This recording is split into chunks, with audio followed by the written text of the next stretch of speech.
10 ऐसे नेता जो चुनाव हारे फिर भी उन्हें उनकी पार्टी ने मंत्री बनाया। मैं आपको बताऊंगा आखिर क्यों और कैसे इन्हें मंत्री बनाया गया। नंबर 10 पर आते हैं बी मुरलीधरन जी। 2019 के लोकसभा चुनाव में केरल की आटिंगल सीट पर जबरदस्त घमासान हुआ था।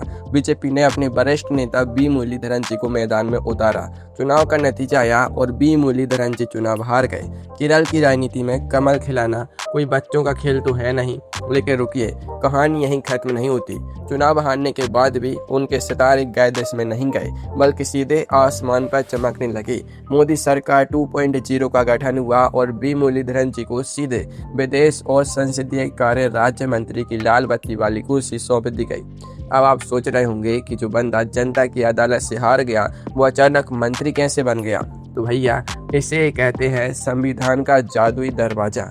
भारतीय संविधान का आर्टिकल 75(5) कहता है कि अगर आप संसद के सदस्य नहीं भी हैं तो भी आप 6 महीने के लिए मंत्री बन सकते हैं। बस 6 महीने के अंदर आपको राज्यसभा या लोकसभा का सांसद बनना पड़ता है। बीजेपी को केरल में अपना जनाधार बढ़ाना था और इसके लिए उन्हें एक मजबूत चेहरा चाहिए था। पार्टी ने बी मुरलीधरन जी को महाराष्ट्र से राज्यसभा का टिकट देकर संसद भेज दिया। इसे कहते हैं बिल्ली के भाग्य से छींका टूटना। जनता ने भले ही दरवाजे बंद कर दिए हों, लेकिन पार्टी ने राज्यसभा की खिड़की खोलकर उन्हें सीधे मंत्रालय में बिठा दिया। नंबर 9 पर आते हैं एल मुरुगन जी। 2021 के तमिलनाडु विधानसभा चुनाव में बीजेपी के प्रदेश अध्यक्ष एल मुरुगन जी ने धारापुरम सीट से ताल ठोकी थी। पूरे चुनाव में उन्होंने दिन रात एक कर दिया, लेकिन जब ईवीएम खुली तो किस्मत ने दगा दे दिया। एल मुरुगन जी बेहद करीबी मुकाबले में चुनाव हार गए। दक्षिण की राजनीति का कड़वा सच यही है कि वहाँ पे जमाना लोहे की चने चबाने जैसा है। लेकिन असली ट्विस्ट तो इसके बाद आया।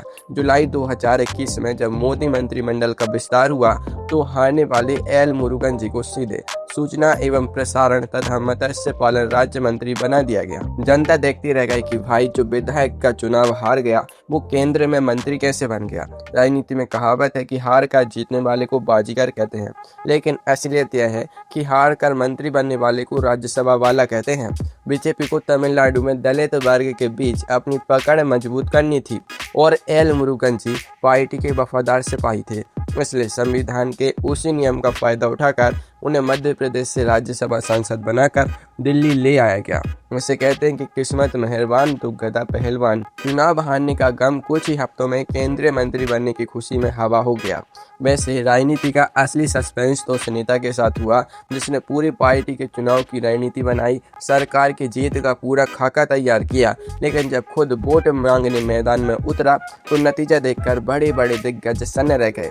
उस चाणक्य का क्या हुआ वो कहानी आपका दिमाग घुमा देगी। पर उससे पहले नंबर 8 पर आते हैं जसवंत सिंह। 1998 के लोकसभा चुनाव में राजस्थान की चित्तौड़गढ़ सीट पर बड़ा उलटफेर हुआ। अटल बिहारी वाजपेयी जी के सबसे करीबी और बीजेपी के कद्दावर नेता जसवंत सिंह जी चुनाव हार गए। पार्टी के बड़े बड़े राजनीतिकार सन्न रह गए।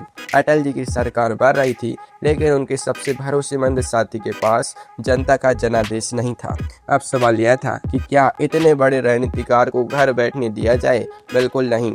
अटल बिहारी वाजपेयी जी को सरकार चलाने के लिए जसवंत सिंह जी के दिमाग और कूटनीतिक अनुभव की सख्त जरूरत थी। फिर क्या था, वही पुराना और आजमाया हुआ राज्यसभा वाला नुस्खा निकाला गया। जसवंत सिंह जी को राज्यसभा के रास्ते संसद लाया गया और सीधे विदेश मंत्री जैसा पावरफुल पद थमा दिया गया। बाद में उन्होंने वित्त मंत्रालय का कार्यभार भी संभाला। इसे कहते हैं काबिलियत के आगे जनादेश का झुकना। जनता ने भले ही उन्हें खारिज कर दिया हो, लेकिन देश की विदेश नीति की कमान उन्हीं के हाथों में आई। राजनीति में जब किस्मत का ताला राज्यसभा की चाबी से खुल जाए तो फिर हार का मलाल कौन करता है। नंबर 7 पर आती हैं सुषमा स्वराज जी। 1999 का लोकसभा चुनाव और कर्नाटक की बेल्लारी सीट है। यह भारतीय राजनीति के इतिहास की सबसे हाई प्रोफाइल जंगों में से एक थी। एक तरफ थी कांग्रेस अध्यक्ष सोनिया गांधी जी और दूसरी तरफ बीजेपी की सैनी सुषमा स्वराज जी। सुषमा स्वराज जी ने सिर्फ 12 दिनों में कन्नड़ भाषा सीखकर वहां ऐसा चुनावी माहौल बनाया कि पूरा देश देखता रह गया, लेकिन नतीजा आया तो सुषमा स्वराज जी हार गई। लेकिन क्या इस हार से उसका राजनीतिक कद कम हुआ? बिल्कुल नहीं। पार्टी के लिए सबसे मुश्किल मोर्चे पर जाकर सोनिया गांधी जी को चुनौती देना ही अपने आप में एक बड़ा कारनामा था। बीजेपी ने उनकी इस दिलेरी का पूरा सम्मान किया। अटल बिहारी वाजपेयी जी की सरकार बनी और सुषमा स्वराज जी को राज्यसभा के रास्ते केंद्र में सूचना एवं प्रसारण मंत्री और बाद में स्वास्थ्य मंत्री बनाया गया। सियासत का सीधा सा नियम है कि जो पार्टी के लिए अंगारों पर चलता है, पार्टी उसे कभी खाली हाथ नहीं लौटाती। सुषमा स्वराज जी भले ही बेलदारी से चुनाव हार गई थी, लेकिन पूरे देश के कार्यकर्ताओं के दिलों में उन्होंने अपनी जगह पक्की कर ली थी। नंबर 6 पर आते हैं हरदीप सिंह पुरी जी। 2019 के लोकसभा चुनाव में पंजाब की अमृतसर सीट से पूर्व राजनयिक हरदीप सिंह पुरी जी ने बीजेपी के टिकट पर चुनाव लड़ा। विदेश सेवा के दिग्गज अधिकारी रहे हरदीप सिंह पुरी जी को लगा कि उनकी काबिलियत देखकर जनता वोट देगी, लेकिन जनता का मूड कौन समझ पाया है।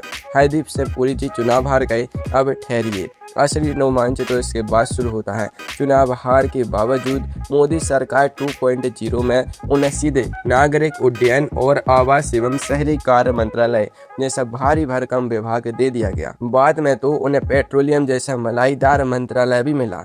अब आप सोच रहे होंगे कि एक हारे हुए प्रत्याशी को इतना बड़ा मंत्रालय क्यों?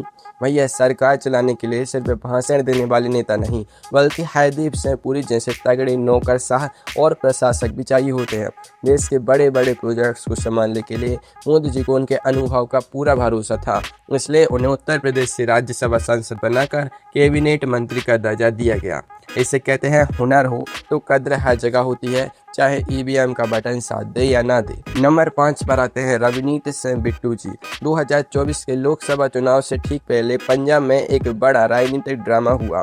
कांग्रेस के पूर्व मुख्यमंत्री बेअंत सिंह के पोते रवनीत सिंह बिट्टू जी ने कांग्रेस का हाथ छोड़कर बीजेपी का कमल थाम लिया। बीजेपी ने उन्हें लुधियाना सीट से मैदान में उतारा, लेकिन पंजाब की चुनावी हवा कुछ ऐसी चली कि रवनीत सिंह बिट्टू जी चुनाव हार गए। लेकिन असली सस्पेंस तो रिजल्ट के बाद खुला। 2024 में जब मोदी सरकार 3.0 की शपथ ग्रहण समारोह की लिस्ट सामने आई, तो उसमें रवनीत सिंह बिट्टू जी का नाम देखकर सब हैरान रह गए। चुनाव हारने के बावजूद उन्हें रेल और खाद्य प्रसंस्करण राज्य मंत्री बना दिया गया। अब सवाल ये है कि आखिर ऐसा हुआ क्यों? दरअसल बीजेपी को पंजाब में अपनी पकड़ बनानी थी और केंद्र सरकार में एक मजबूत सिख चेहरे की सख्त जरूरत थी। रवनीत सिंह बिट्टू जी ने एनडीए के कठिन समय में पंजाब में बीजेपी का झंडा उठाया था, इसलिए पार्टी ने बिना वक्त गवाए राजस्थान से उन्हें राज्यसभा का टिकट दिया और मंत्री पद की लाल बत्ती उनकी गाड़ी पर टांग दी। इसे कहते हैं छप्पर फाड़कर किस्मत का खुलना। चुनाव हार गए, लेकिन पावर में कोई कमी नहीं आई। नंबर 4 पर आते हैं पुष्कर सिंह धामी जी। 2022 का उत्तराखंड विधानसभा चुनाव याद है? बीजेपी ने पूरे प्रदेश में प्रचंड बहुमत हासिल किया। मोदी मैजिक ऐसा चला कि विरोधी पस्त हो गए। लेकिन इस पूरी कहानी में एक ऐसा मोड़ आया जिसने पूरे देश को हिलाकर रख दिया। राज्य के सिटिंग मुख्यमंत्री पुष्कर सिंह धामी जी खुद अपनी खटीमा सीट से चुनाव हार गए। अब पूरे राज्य में सन्नाटा छा गया। पार्टी चुनाव जीत गई, लेकिन सेनापति खुद जंग हार गया। अब नया मुख्यमंत्री कौन बनेगा? कयासों का बाजार गर्म था, लेकिन बीजेपी हाईकमान ने जो फैसला लिया उसने सबको चौंका दिया। हारने के बावजूद पुष्कर सिंह धामी जी पर ही दोबारा भरोसा जताया गया और उन्हें फिर से उत्तराखंड का मुख्यमंत्री बना दिया गया। अब संविधान का नियम समझिए। आर्टिकल 164(4) के तहत कोई भी व्यक्ति बिना विधायक बने 6 महीने तक मुख्यमंत्री रह सकता है। बस शर्त यह है कि 6 महीने के अंदर उसे किसी भी सीट से चुनाव जीतकर विधानसभा पहुंचना होगा। पुष्कर सिंह धामी जी ने ऐसा ही किया। चंपावत सीट के बीजेपी विधायक ने उनके लिए अपनी सीट छोड़ दी। पुष्कर सिंह धामी जी ने चंपावत से उपचुनाव लड़ा और रिकॉर्ड वोटों से जीतकर अपनी सीएम की कुर्सी पक्की कर ली। इसे कहते हैं हार कर बाजी पलटना। धामी जी का किस्सा तो बस एक ट्रेलर था। असली पिक्चर तो उस चुनावी जंग में देखने को मिली, जहां एक नेता ने देश के सबसे बड़े सियासी घराने के गढ़ में घुसकर सीधे उनके युवराज को ललकार दिया। उस हाई प्रोफाइल मुकाबले में जो ड्रामा हुआ ना, उसने पूरे देश की राजनीति हिला कर रख दी थी। वो कौन सी जंग थी वो तो आप जानेंगे ही। पर नंबर 3 पर आती हैं स्मृति ईरानी जी। 2014 का लोकसभा चुनाव और बीजेपी की वीआईपी सीट अमेठी, जहां से कांग्रेस के युवराज राहुल गांधी जी चुनाव लड़ रहे थे। बीजेपी ने उनके सामने उतारा स्मृति ईरानी जी को। स्मृति ईरानी जी ने अमेठी की गलियों में धुआंधार प्रचार किया और राहुल गांधी जी को पसीने ला दिए। हालांकि अंत में स्मृति ईरानी जी चुनाव हार गईं, लेकिन क्या यह साधारण हार थी? बिल्कुल नहीं। जिस अमेठी को कांग्रेस का अभेद्य किला माना जाता था, वहां स्मृति ईरानी जी ने सेंध लगा दी थी। उन्होंने हार के अंतर को बहुत कम कर दिया था। मोदी सरकार 1.0 बनी और स्मृति ईरानी जी को इस साहसी कदम पर उन्हें बम्पर इनाम मिला।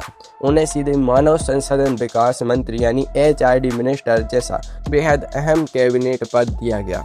इसके बाद उन्हें गुजरात से राज्यसभा सांसद बनाकर संसद भेजा गया। स्मृति ईरानी जी ने साबित कर दिया कि राजनीति में हार भी कभी कभी जीत से बड़ी होती है। इसी हार की नींव पर उन्होंने 2019 में अमेठी से ऐतिहासिक जीत भी दर्ज की थी। नंबर 2 पर आते हैं अरुण जेटली जी। 2014 के लोकसभा चुनाव में पूरे देश में मोदी लहर चल रही थी। बीजेपी एक के बाद एक राज्य जीत रही थी, लेकिन पंजाब की अमृतसर सीट पर एक बहुत बड़ा झटका लगा।